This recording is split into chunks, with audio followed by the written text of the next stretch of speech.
just letting those of you know who are coming on now, we're going to wait another minute until more people come on.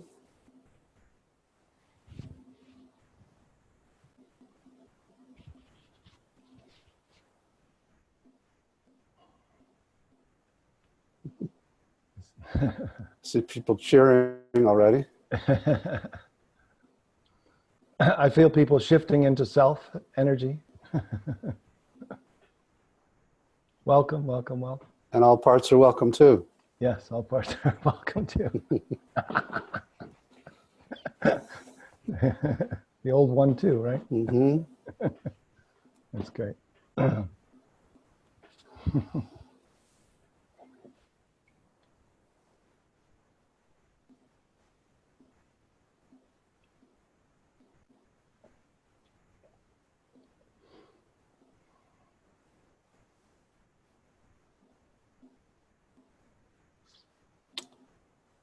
So maybe I'll go ahead, you think, Loch? Sure. So I want to welcome everybody to this 5-session class that Loch and I are doing about the self, basically, how to access it. And we're thrilled to be doing this. We've had a collaboration going for, I guess, about a year now. And it's been really intriguing for both of us. So I'm Dick Schwartz, for those of you who don't know me, and I developed this internal family systems model. And Loch Kelly, I think many of you probably know, is a leader in the contemplative field and wrote a great book called Shift into Freedom. And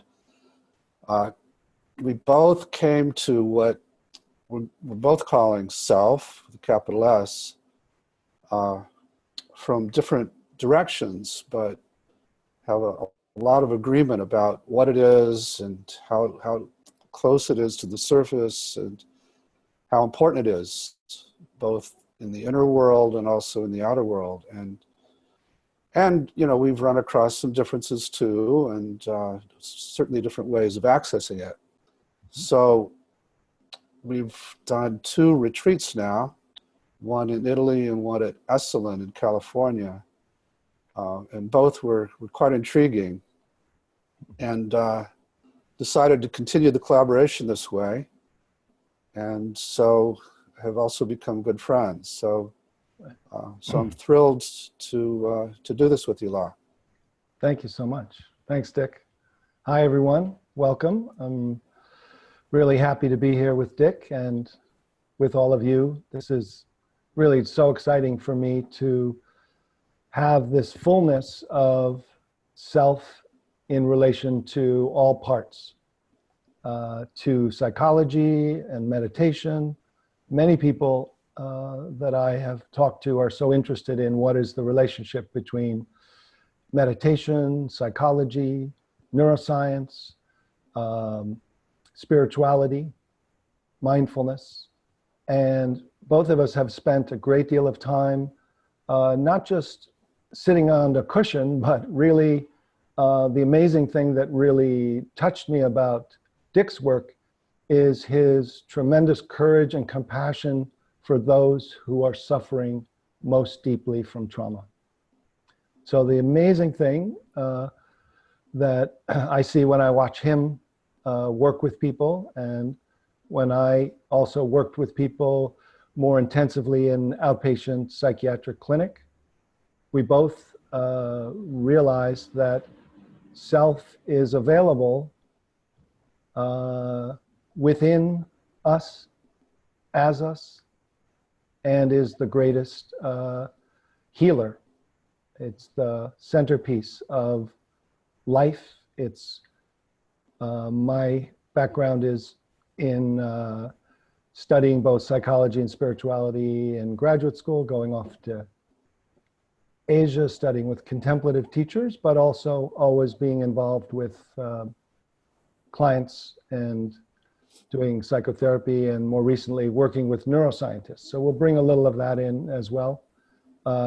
Dick and I met, interestingly, when my wife Paige was went to a workshop with him, and she came back, and her little pithy remark was, "You got to meet this guy. He does what you do, except upside down."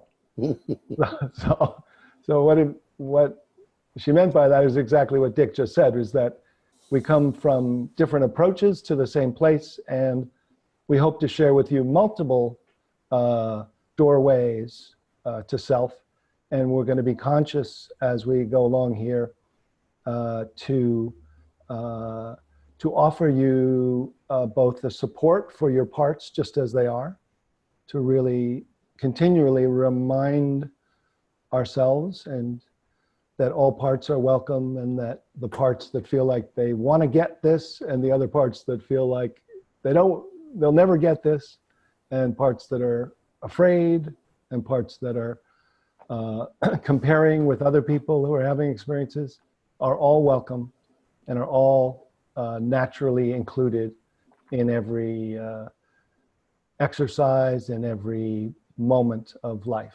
So then Dick and I met again after I presented at the IFS conference, and at the time he listened to what I was saying and noticed people being able to access self directly. And then he said afterwards that my guides have told me that we should work together. And so we went off and had lunch, and the rest followed here. So we'll explore self from many dimensions and doorways, and invite you just to be where you are and welcome all parts. Yeah, so the topic of this class, this first class, is IFS and meditation, I believe, and parts of meditation. And so I want to lead off on that. I'm not going to go into detail right now about the basics of IFS. You should have access to a primer about that I did, and Loch did one too. So I would, if you haven't already, I would recommend that you listen to it. It's about half an hour, at least mine is, where I go into some detail about the model. For now, I'm going to say that, yeah, I believe that everybody has these parts, that the mind is constructed such that we're born with them, and it's good because they all have valuable qualities and talents and things to give to us. And they get distorted. They're taken out of their naturally valuable roles by the things that happen to us in our lives. And so whereas other people see them as maybe clusters of thought and emotion, or ego states and so on, and subpersonality comes closer, but for us, they're actually sacred inner beings. You might have heard the phrase that we're human beings having a spiritual experience, or we're not human beings we're spiritual beings having a human experience. For me, parts are human beings having a parts experience. So they deserve reverence, they deserve respect, even the ones that cause people a lot of problems and damage. So this idea that all parts are welcome permeates everything. And as Loch said, we use this model with people that have had horrible symptoms and diagnoses and backgrounds. And even those parts, when approached with respect, will reveal their secret histories of how they were forced into their roles, and that they aren't what they seem, and can transform. So this is a way of achieving transformation. And as we talk about meditation, one of my beefs about many spiritual traditions is how they have a tendency to denigrate parts and misunderstand them as the interfering ego that keeps you attached and so on. And so in this work, rather than trying to shoo away the pesky ego or the monkey mind, we often will go to those parts first that are trying to get our attention with a lot of care, reassurance and ask them to give us space. My history of meditation goes back to when I was just out of college, and I was kind of a mess, didn't know what I was going to do with my life, and heard about TM and signed on, not so much for the spiritual side of it, but just as a kind of technique for helping me manage my anxiety, and it worked for that. And actually, for about 8 years, I was pretty committed and meditated twice a day with my mantra, and I found that I could access what we're calling self, using that. And for me, I think mantras and chanting and other techniques like that have a way of kind of lulling parts into sleep. And when parts open space, then you naturally access self. And so I see a lot of value to meditation, and I still meditate.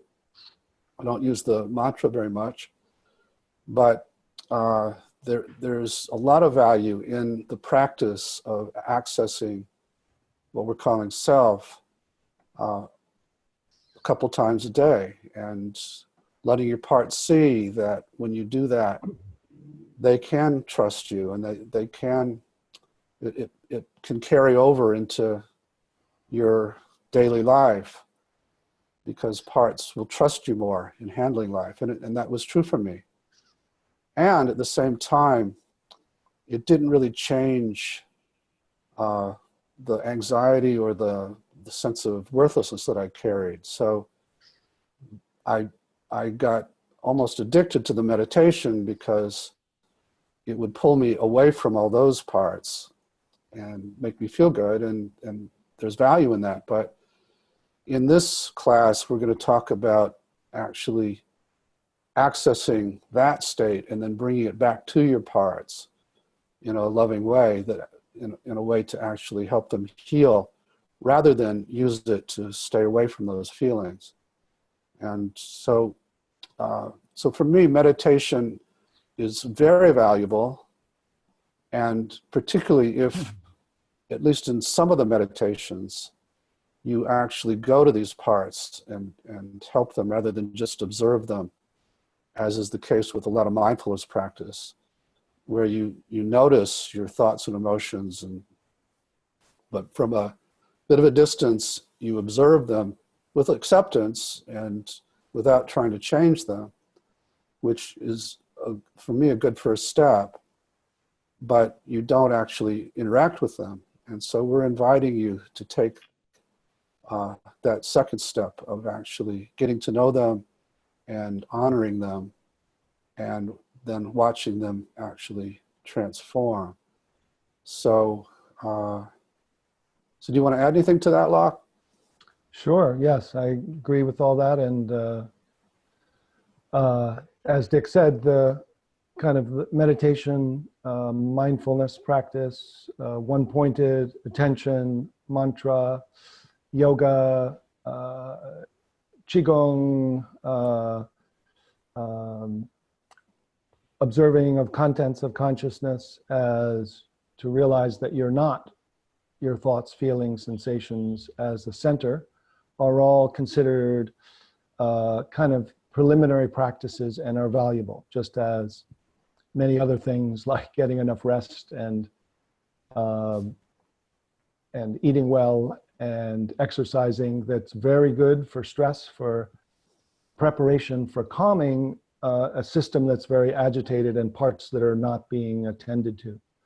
So one of my teachers who I met, Tulku Urgyen Rinpoche, mentioned that there's two types of mindfulness. The first is deliberate mindfulness, and the second is effortless mindfulness. So much of meditation is this deliberate mindfulness, and it has a calming and focusing effect. But the next movement from the meditator, which is still a part and is not the self, to the no self, to the True nature, ground of being, spacious and pervasive, interconnected, nature of mind, and sense of something greater than yourself that's also who you essentially are, is what we're interested in. And so this process I call effortless mindfulness, because you're mindful not from a part, a managing part or a self-like part. You can be mindful from any of those, and you can be mindful from a meditative witness, or you can be mindful from big sky awareness, but none of those are self. Self is this dynamic, spacious and pervasive, multidimensional presence of being, which will use words which are never exactly accurate, but will show you, introduce you, how to know thyself. And when you feel the difference between being blended with a part, being blended with a self-like part, being blended with a mindful witness, even being blended with pure awareness view, or being blended with just self-energy from a part, to being unblended all the way to self, being aware from self and mindful or attending to everything. The attending is not a mental particularizing, but it's a kind of interconnected, loving embrace. So you'll feel the difference of this different kinds of mindfulness from self. And the main objective is to know thyself. Yeah, so this is an ancient question and invitation. In the question form, it's often, who am I? So we are going to offer ways to know that which some traditions say is unknowable, or is certainly beyond being able to be known by thought and even the senses. But then when you shift into self, self knows the senses, is within the senses, and can use thought as needed. So this is what we're going to explore, just to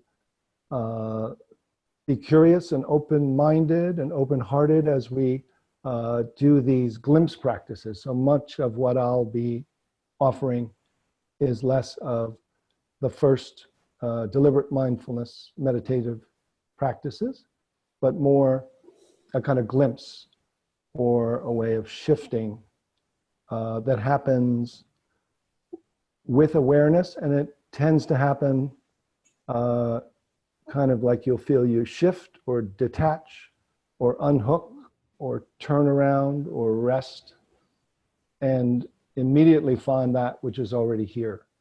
So we'll explore ways to do that. Yeah, and so that's Loch's way, what he just described, of unhooking from the thinking parts and bringing awareness down lower in the body, and he'll be sharing that with you. And when I learned about that, initially I was quite skeptical, because my approach has always been what we call a constraint releasing approach. That is, to find parts that might have trouble allowing you to be in self, and negotiate with them permission to open space and do it at their pace. And some of that comes from my work with trauma clients, where if you don't do it at their pace, they'll backlash and punish you for doing that. And so I was skeptical that Loch could do that and not have people backlash. And then we went off to Italy, and lo and behold, in that group, most everybody could do it and could access what he's just talked about in this very simple way. what we both agree on is that what we're calling self is just beneath the surface of these parts. And unlike many other traditions that say you have to meditate for years to get to it, if they open space, you can get to it. If you can unhook, you can get to it actually quite quickly, remarkably quickly. And the other thing we're about here is that meditation isn't, meditation is one piece of a larger project, which is to help you lead your life both internally and externally from this place, so that as you go through life, you're noticing how much you're embodied, how much self is in your body, in your mind, versus your parts that are jumping in to run your life. And as you notice that there are parts around, you're just reassuring them that it's safe to let you stay and lead your life. And we can talk about reasons they're not fully confident of that and how to reassure them about that. But each meditation you do, or each time you're spending time inside, is part of that larger project of bringing this as a daily practice, as a moment-to-moment practice almost. And the goal of which is to bring more self to your life, both internally and externally. But also the larger goal for, I think, both of us is to bring more self to the planet, and believe strongly, I believe strongly, that once a certain amount of self comes into any system, no matter how big, things start to change and heal and transform for the better. And so just to give us a sense of the larger project, at least from my point of view, it's to do that. And each time we do it with a client or a group like this, there's more. We're getting closer to the critical mass. Yes, Go ahead, Loch. yeah. So, yeah, I agree that self-leadership is the topic. Meditation, accessing self for self-leadership. In the wisdom traditions of the world, self-leadership is called awakening and compassionate activity. So one of the important things is in the glimpsing practices that we'll be learning, that we always start with the premise or the view that all parts are welcome, to respect and acknowledge the parts, and to let them know from the beginning that the reason that we're unblending is to access the self, which can then listen and love them up the way that they have been longing to be met. So the reason we're shifting is to shift fully to notice space, unblend, to notice space, and then to notice the spacious awareness. And some systems will stop at that kind of mindful witness or spacious awareness and kind of define the goal as who I am is spacious awareness, and I'm not my parts, or even some people say I'm not a person named Loch, I'm just awareness. So this fullness of this kind of tantric way, or Mahamudra way, or Taoist, way, or wisdom tradition is transcendence and including. We're shifting into the ground of awareness in order to recognize that self-essence is what's aware, and then almost immediately within the same glimpse, not stopping there, but to notice the self-energy that's appearing as this loving, compassionate, courageous energy from the ground of spaciousness within, spacious and pervasive, and then this loving, relatedness that drops us from head to heart mind.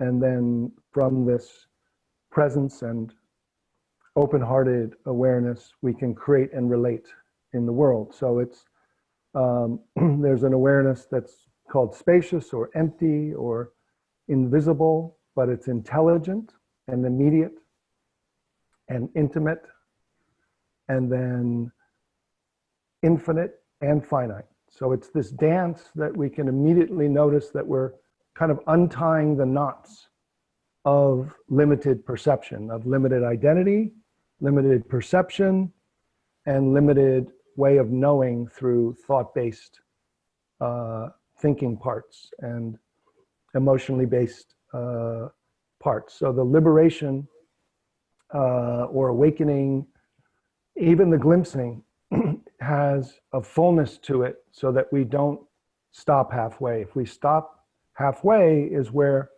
what I've found and seen with meditation students is that's where the backlash comes. If you just go to open space and have this not knowing and don't know and this gap, then the parts will say, what's going on? But if we shift from respect, from acknowledgement, from permission to awake self that is embodied and interconnected, untie those knots, then self is known and we learn how to return and we train to remain. And this might be where we have a bit of a difference, because coming from the work with trauma clients that I do, I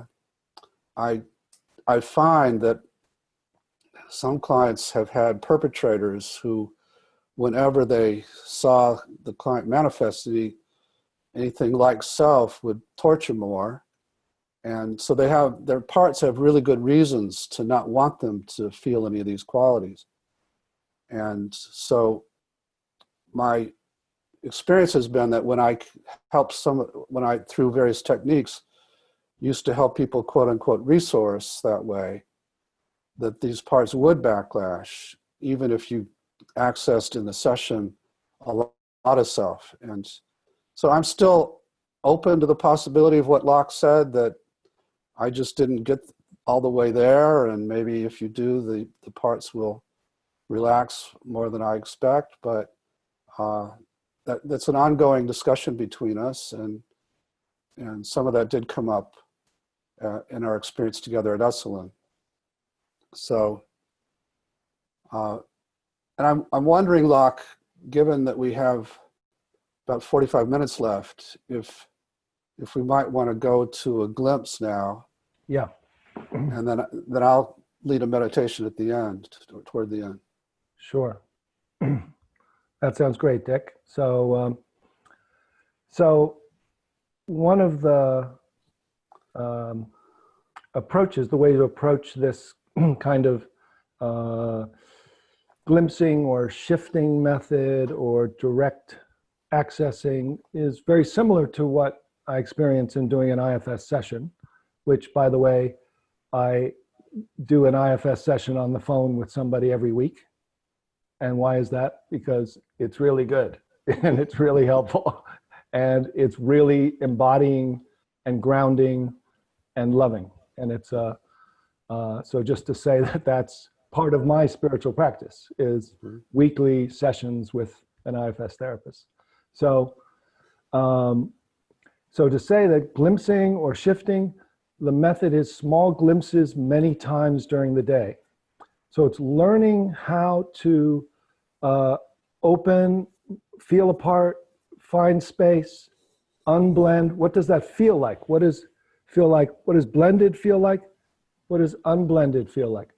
What does acknowledging a part from another part feel like? What is finding space? And then how do you feel toward that part when it's from the head and when it's from the self? So it's really almost more of a felt sense learning thing that this glimpsing and shifting It's not an intellectual process. It's not an efforting. It's not a mental learning. It's almost more like learning how to ride a bicycle. It's like feeling how to balance. I mean, I could give the theory of balancing on a bicycle. Okay, here's my theory on balancing. When you begin to fall to the left, my theory is lean right. You know, so you can only say so much to give you instructions. And then in some ways, the role of a teacher is to introduce you to your own inner teacher. So it's to give you the tools and the support to work with, to relate to explore and navigate your own consciousness. And it's not creating states like some meditations do, like imagine yourself at the beach. That's a kind of meditation, but this is literally untying the knots of faster moving thinking and acknowledging a shift from part-based identity to self-based identity, and then very importantly, immediately coming back to parts and including them. So these small glimpses many days, and then when I do sitting practice, I actually don't even call it meditating, I call it marinating. So it's really discovering self and then marinating and relating to parts from this intelligence of this new relationship. As you start to know the parts, you start to relate to them from self, and it becomes a, you see what's needed that day without having even a plan. So glimpsing, again, it's experiential. So I'll show you a little bit what it's like. Similar to riding a bicycle, it's not a slow guided meditation, but almost like when you learn to ride a bicycle, you have to kind of get on and go. You can't slowly get on.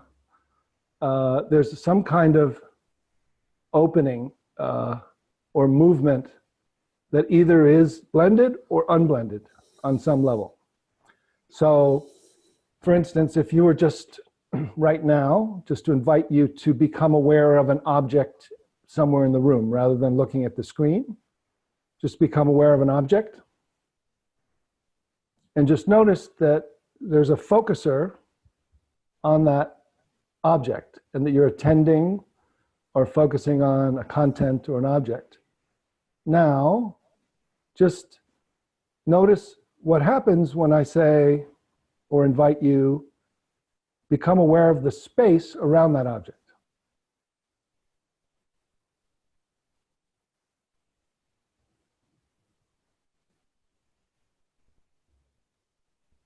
So in some ways, that's kind of the feeling of what a glimpse is like. It's going from an enmeshed or limited view and focus to a more open, to more openness. So let's try a little glimpse that will actually go from deliberate mindfulness to kind of a effortless mindfulness, and just see what that's like. So just simply begin by becoming aware of your breath. So focus on your breath at your nostril or your chest or your belly rising and falling. And be aware of the focusing on this. So there's a focusing on content, noticing movement and rising and falling, noticing other parts arising, but returning to that focuser that's focusing. So the first pointer is that you're aware of your breath. And now shift to be aware of where you're focusing from. So rather than have your awareness be aware of your breath, just notice that part, the meditator or the focuser, and feel this sense of location, felt sense, and attending. And then see if you can ask that part if it can give you some space. So thank the part and acknowledge that it's been trying to do this meditation, and then see if you can open, ask it to give you some space, and then feel that space.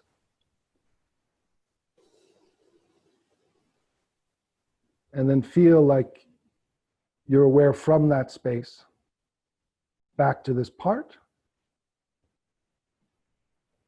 and then back to your whole body as a part. Thoughts, feelings, sensation, this kind of field of experience.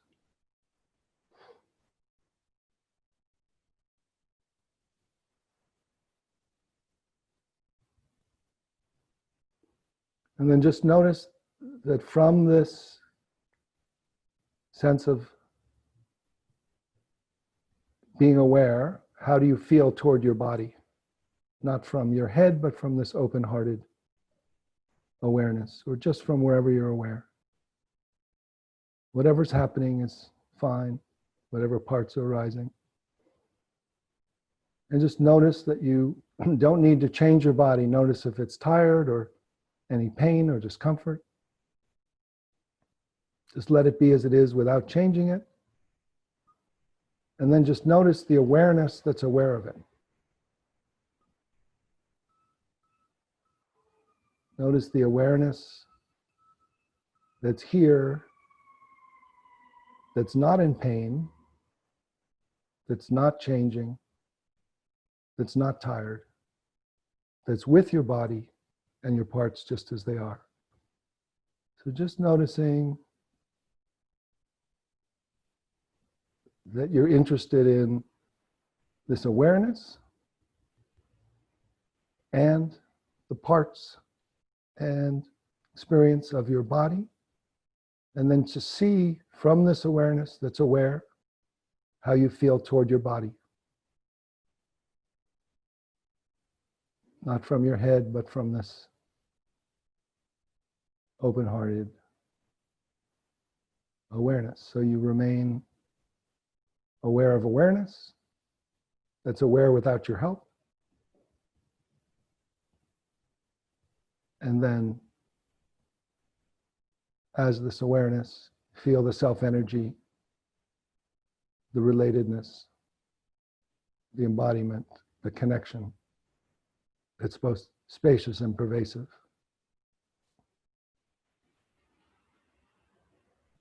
So whatever's happened is fine, whatever parts have shown up. This is one door, one pointer. Notice any parts that are resisting or upset, and just include them from this awareness-based, compassionate field, or just feel and notice that you're blended, and that's fine too. So whatever's happening, just be aware of that. Spacious, pervasive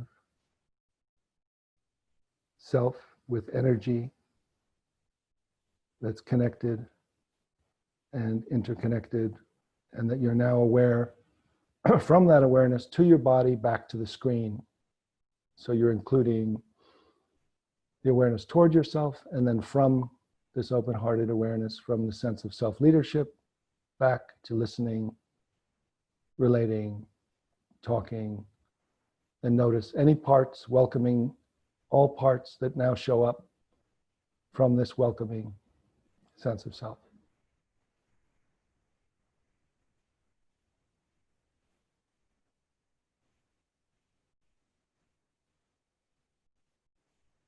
And we can kind of continue from here.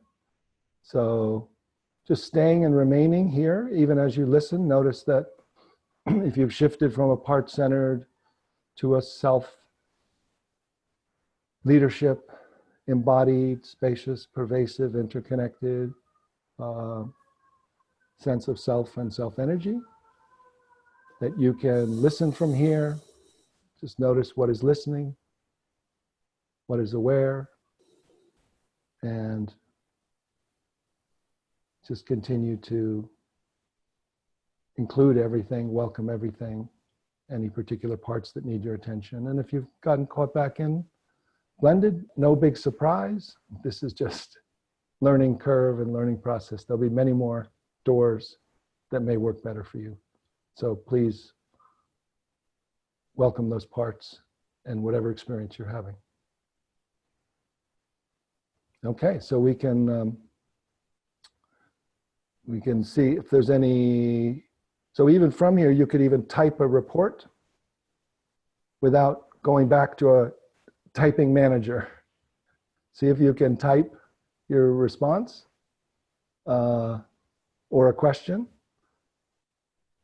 without creating a manager, or if a manager shows up, just welcoming it and typing while the managers, while the protectors, while the exiles are all welcome in this bigger, more vast, inclusive space, or you'll get taken over and blended, and no big surprise.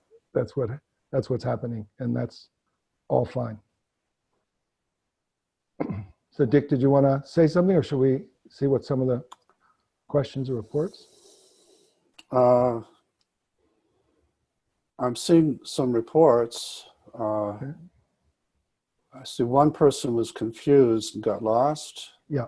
A lot of people thought it was magical. Okay. Some people had trouble stepping back. Yeah. Fear of failure, so much not deserving. Mm-hmm.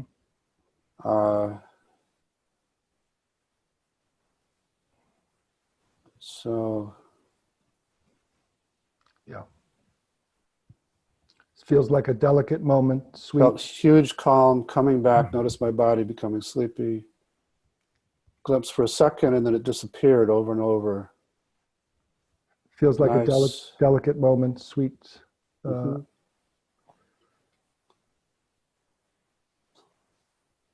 Easy. Brought up tears when I accessed self, or was that a part? Had a crazy part running around scared, trying too hard, but different. Often have trouble with stepping back into the awareness that's aware. Hard to concentrate on my parts while Loch was talking. I'm in a child manager state and could not relate, stay focused. So it seems as though many people had a good experience and were able to follow you, and then for many other people, parts got in the way, and that, I think, is some of what we've been talking about, and I thought you did a nice job of trying to accommodate those people and say that some of you may find that your parts aren't going to let you do this, and that's okay. Yeah, and again, this is the first meditation, and I actually did it in a way to kind of build on mindfulness. It's one I just kind of invented this week, just thinking about starting with awareness of your breath and then going to the part that's aware. So it's a little more involved, but it kind of shows a little of the map. So you can listen to this again because you'll have the recordings, and you can read it, and we'll also be doing many more, and most of them will be simpler than this one. This one was in some ways a kind of little bit of trying to distinguish deliberate mindfulness from the possibility of feeling that the mindful meditator is actually a part. So that was part of the experience, just to kind of introduce this general overview, and I thank you all for your honesty.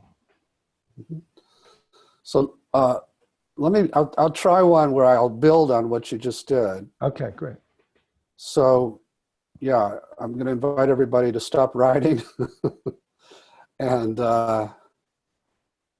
sit down again.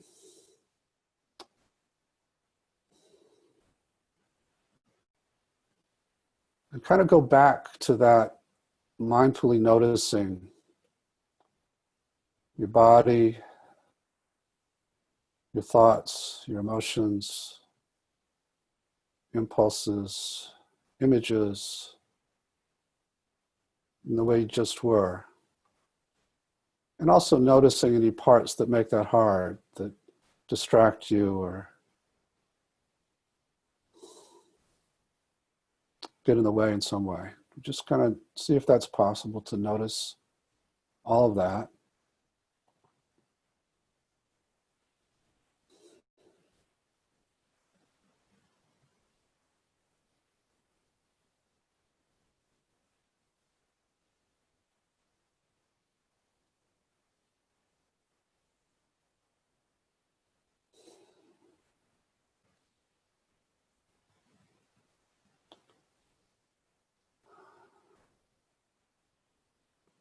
And this time, rather than just noticing, I'm going to invite you to pick one of those. So it could be a body sensation. It could be thoughts that interfered, that distracted, that weren't comfortable. Could be the parts that told you weren't doing it right or you're failing at this. Or it could be just a thought, sensation, emotion, impulse that you're curious about or that seems to be calling for your attention.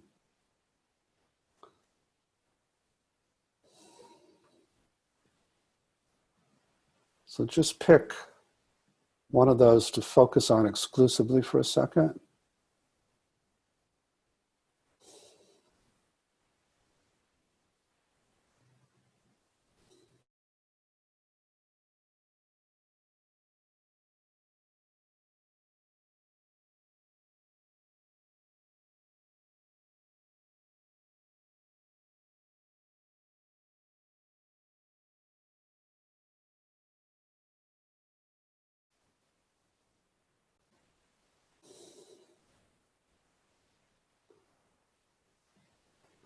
When you have one of those in mind, just as you focus on it, see if you can notice where it seems to be most located in your body or around your body.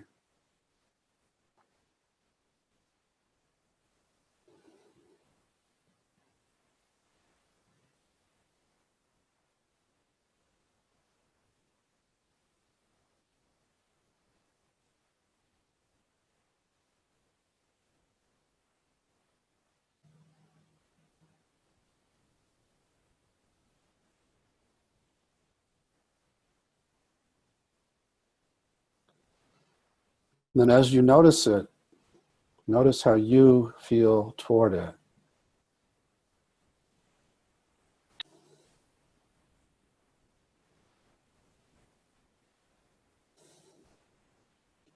Because you have a relationship with this part of you.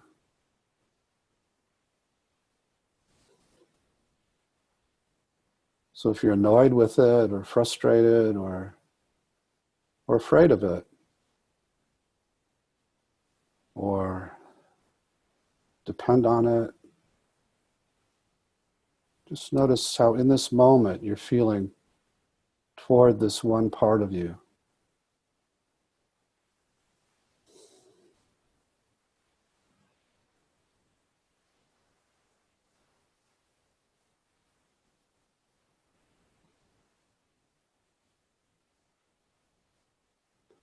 And if you're feeling any of those things, then ask the other parts giving you those feelings to separate a little bit and relax. So you can just get to know this one for a second.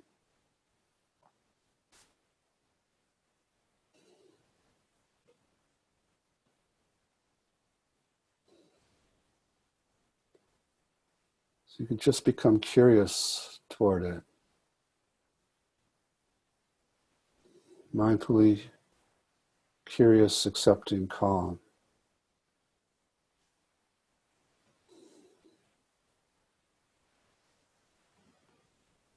And if you can't get there, that's okay. You could spend the rest of the time just learning why these others won't separate from you.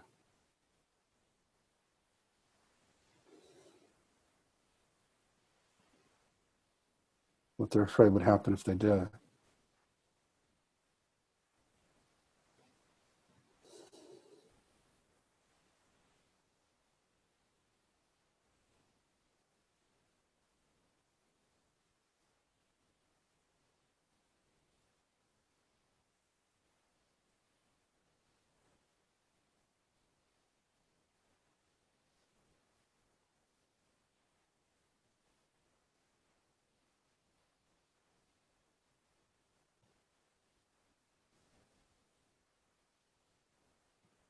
But if you can get to become at least curious about this target part,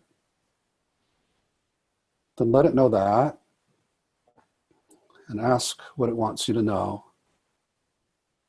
And then just wait for an answer. Don't think of the answer. And if nothing comes, that's okay too. But just be patient. What does it want you to know?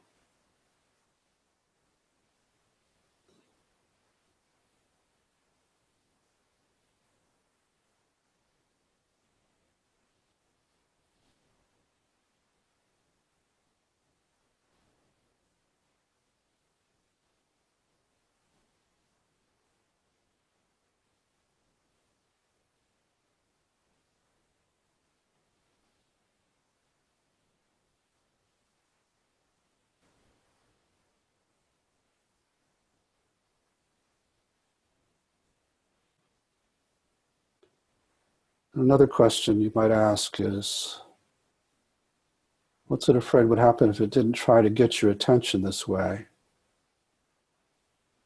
If it didn't do this inside of you, what's it afraid would happen?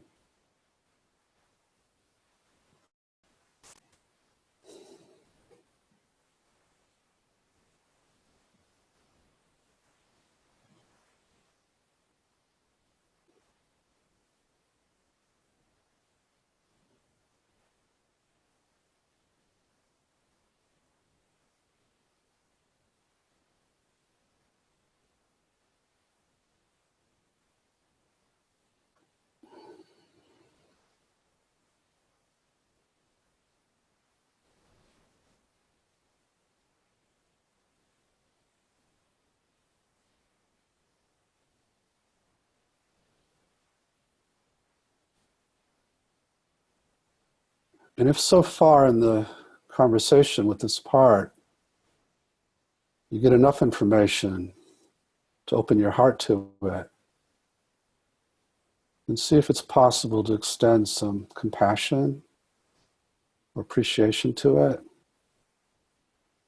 and just see how it reacts.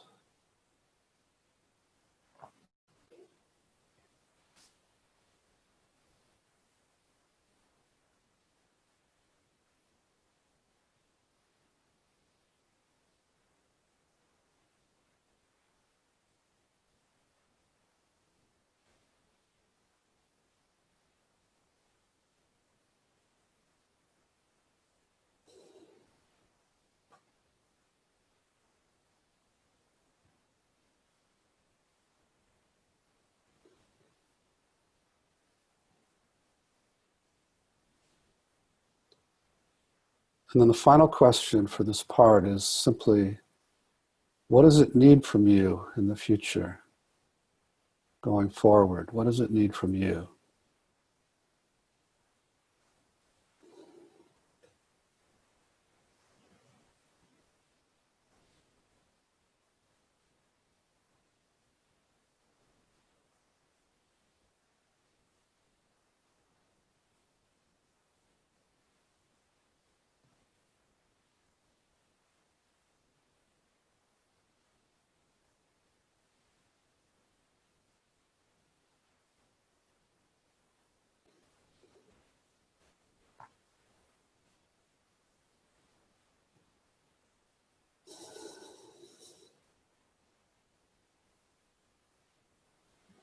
So when the time feels right, thank this part for letting you know what it did, or your other parts for letting you know what they did, and begin to shift your focus back out here.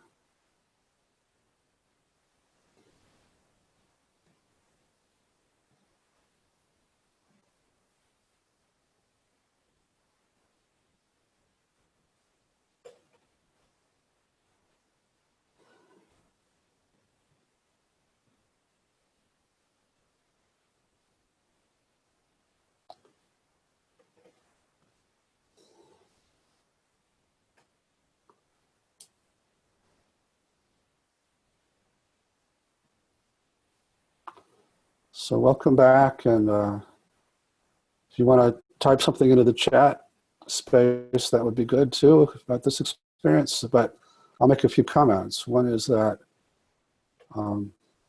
as you can see, it's a fairly simple step to go from getting to a mindful place where you're noticing to just extending a little curiosity and compassion to one of your parts. Doesn't take a lot. The key is to do it, to wait until you're in more of what we're calling self, which we can tell because then you're at least curious and calm toward it. So this is my way of accessing more self, is again, helping parts separate, relax, trust that it's possible. And looks like some people had some good experiences.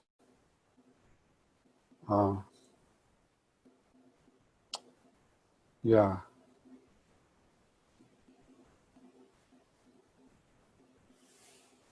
So this is some of what we'll be exploring, some of these differences, some of how to be in self and relate to parts, and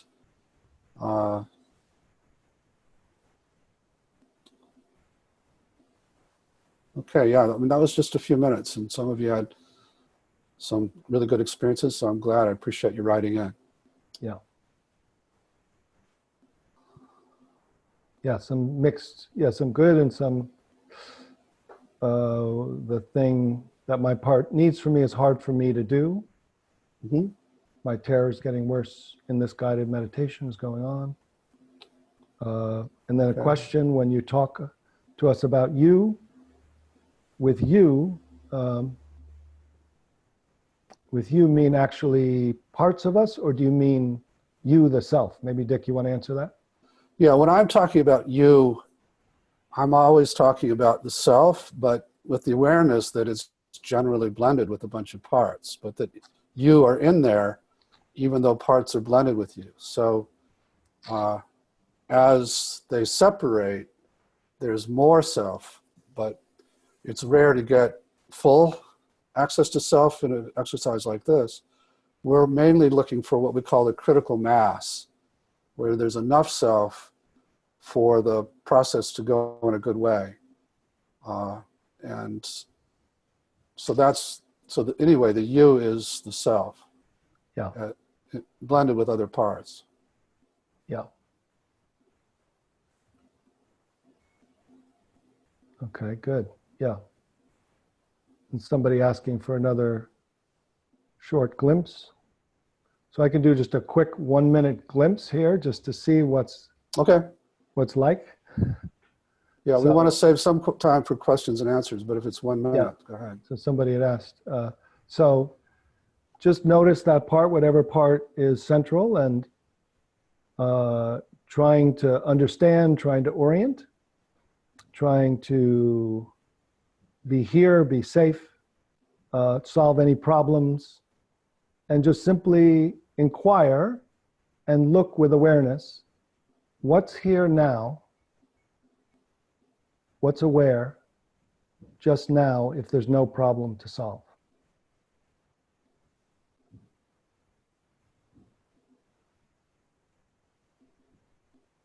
Notice that shift from part-based to self, that then can welcome and include any parts that have their own problems or issues. But just curiously feel, what's here? What's this? Who's here? Just now, when there's no problem to solve on the level of identity. Just feel into that self which is aware and has care. And notice the self-energy or the qualities, what's absent and what's primary.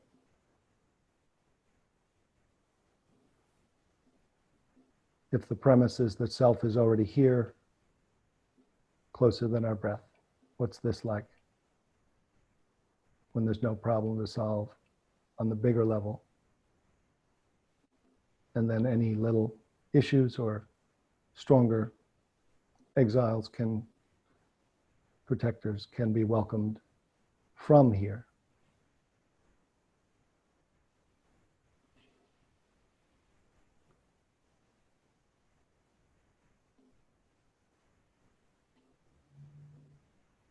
So it's a simple shift and curiosity. So you're shifting into the curiosity. What's here now? If the part that isn't trying to continually solve a problem hands the baton to the self, what's the feeling immediately? What's the feeling of who's aware or what's aware, rather than what you're aware of first, then what you're aware of?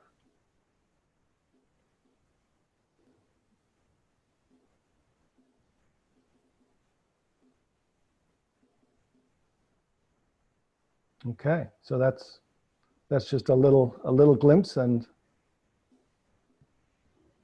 we can go to some questions. Dick, do you want to look at anything seem like a good one to answer? Let's just see. People can type in some reports or questions. Well, Shelley asks, did Dick say parts are human beings having a parts experience? Right. Did I have that right? Yeah, you heard that right, Shelley. Yes, that's the way. Whether or not you believe it, it's the way they respond best is if you treat them as full human beings. Do you have one, Loch? Yeah. Is mindful, the mindful meditators apart, question mark? Thought the mindful meditator was awareness. So that's the distinction we're making here. That's a very good question, and it really is very helpful to distinguish what Dick and I are doing, particularly in our, we're not trying to critique mindfulness or the mindful meditation, but we're distinguishing. So the mindful meditator is a part that's aware from a kind of attention or awareness that's located in one area where it's watching from.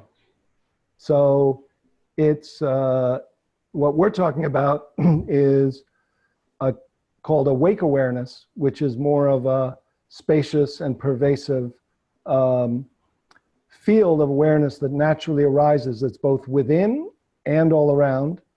And the feeling is that you're aware from everywhere, from within the part, from embracing the part, from a view, but not from a mental observer, nor even a big sky mindful witness. That this is a unique type of awareness that is called awake awareness, or Turiya Tita in Sanskrit, or Rigpa in Tibetan, or the Tao, that is the mother of the 10,000 things. So it is important. We'll explore that as we go along further. You see one, Dick? Yeah, except they keep jumping around. It's hard to I know. hold on to them.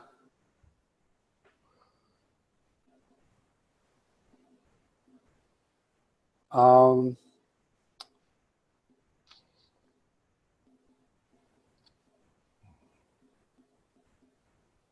okay, woke up this morning with a foggy part. When I did this meditation, I got sleepy. Then I noticed a part that doesn't like this foggy one. And then I was with both a foggy and the one that doesn't like foggy. How do you handle sleepy parts in session with clients? So very similar to what you did, which is to notice the sleepy, foggy part, and also the part that doesn't like it, which we call a polarization, and get to know each of them, or at least, or the other way is to just ask the one who doesn't like it to step back, so you can get to know the sleepy one. And similar to what I had you just do, ask it what it's afraid would happen if it didn't give you that kind of feeling. And generally you get an answer, and it's generally trying to protect you from something. And then from there, there are many more steps that we'll get to as we go.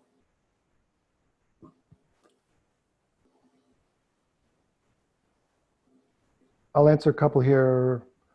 So again, another question, is the mindful meditator the self? And we're going to say no. And then 2 questions about awake awareness. That is asking whether awake awareness is awareness itself, and also it just moved on me here. So do you know if you're in awake awareness because of a particular felt sense, or does something else tell you you're in that's that? So it's awake awareness. So this is very important, is that you can't go back to a part or your mind to check whether you know you're in self. As soon as you go back to ask a part, especially a managing intellectual part, am I in self now? Then you're usually you've gone back for a second opinion and you're back in a part that's trying to know self. So the feeling of this self-essence or awake awareness and self-energy knows itself by itself as a non-conceptual, invisible intelligence that isn't image-oriented and yet is palpable. So the feeling of it is a feeling of initially absence or emptiness or freedom or spaciousness, but then also kind of a ground of interconnectedness. The connectedness and the spacious and pervasive feeling of awareness-based knowing has its own feeling. It's kind of like continuous intuition almost, if that's one of the things. Or in neuroscience, what's called the flow state, or being in the zone. So people who are in the zone or in a flow state, which Csikszentmihalyi has studied, you're in the now. There's a sense of timelessness and able to focus on a task. You're not thinking about thinking. You just feel connected to everything. You feel you're able to operate in self-leadership, but you feel there's a support of a knowing that doesn't have to keep checking with thought or a thinker to know. It's just a embodied presence. And so you'll get a feel for it. Again, it's like feeling, how do you know you're balancing on a bicycle? It's not an intellectual, I'm balancing on a bicycle. It's the felt sense of it. When you get the feeling of it, you'll feel unblended and self, and then you'll feel blended. And you'll start to feel unblended, blended, unblended, blended. And you'll start to go, oh, that's kind of like that, but it's really different. And so it's a process. Interestingly, the Tibetan word for meditation is often translated as familiarize. So it's not an activity of creating something, but it's getting to know, to recognize, realize, familiarize that this is actually who you are and what it feels like to be you toward parts and toward other people. And it has a natural, compassionate activity that you'll feel as like a new motivation. Okay, let me jump in with this one, Loch. And this is some of what we keep discussing. Anonymous, whoops, writes, can you give advice to people who can't do what Loch was asking? I think my parts are backlashing, like Schwartz mentioned. I now feel like I'm under attack and in terror and chaos. And my terror is getting worse as this meditation is going on. So now, just to say that that second one came in while your meditation was going on. So that's the... Okay, that may well be. I'm just saying that... That, I mean, it's just that the person kept going from one of our meditations to the other. And all right. Yeah.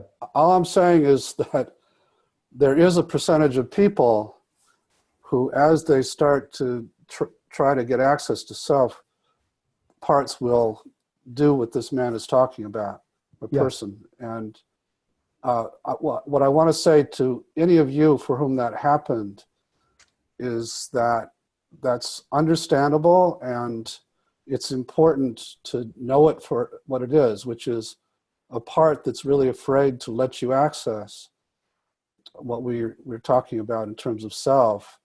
And it's important to just get to know it and to help reassure it that you're not going to do that as we go through this course without its permission, and to just spend some time getting to know all its fears of what would happen if it didn't make you feel so terrified and under attack like that. So again, it's just important for me to help people get perspective when the backlash starts to happen. Yes, yeah. And you know, that's something I've definitely learned and added from your experience, and is so helpful. And just knowing that in some ways, the systems that are in place, the protectors and parts, almost any change that is introduced will likely have some backlash, just because protectors and systems tend to try to, you know, keep the system in place. And so that backlash is just to answer some people's questions, that backlash is kind of a normal part, or at least some resistance or some pushback in any change process. Just as when we do IFS sessions, other parts will come up and pushback or backlash. So yeah, it's important to acknowledge that that's part, and to tend to those parts. Any other questions you see there? There's another question about backlash. If you're working with a client whose backlashing parts result in further fragmentation, could this process of continually stepping back from each presenting part result in an infinite regress and you never reach the self?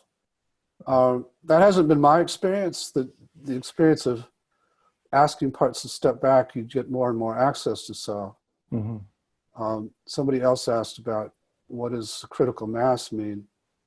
Yeah. And for me, that just means, as we'll talk about next time, there are what we call these 8 C words that are ways of describing what comes forward when self is there, which include curiosity, calm, compassion, confidence, creativity, connectedness, courage, and I can't remember if that's 8 or not, but the critical mass means some of those parts, some of those qualities beginning to peek through the protector's blending. So you're unblending enough for some of those to come forward, in which case the way you relate to your parts or people in the outside world will go better. Yeah. Good. Well, it looks like we have another minute, so we can just kind of wrap up and thank everyone for being part of this. And thank you for being part of a 5-week webinar There's many questions. We're very appreciative of all your curiosity uh, and investment in learning. And as Dick said, we want to welcome all your parts, the doubting parts, the worried parts, parts that feel like they're not getting it and feeling like they're coming up. But the intention is to access self, to meet the parts, to access self that can love all your parts. That's the goal, is to play with this, which is in the tradition of meditation is often thought to be only for Olympic athletes of meditation or people who join monasteries. But it's not easy, but we can learn it, and we hope that you'll stay with us and remain patient with us as we bumble along in our attempts to share with you what we found helpful. Yeah, so looking forward to the next time. Okay, bye-bye. All right. Bye, everyone. Thank you.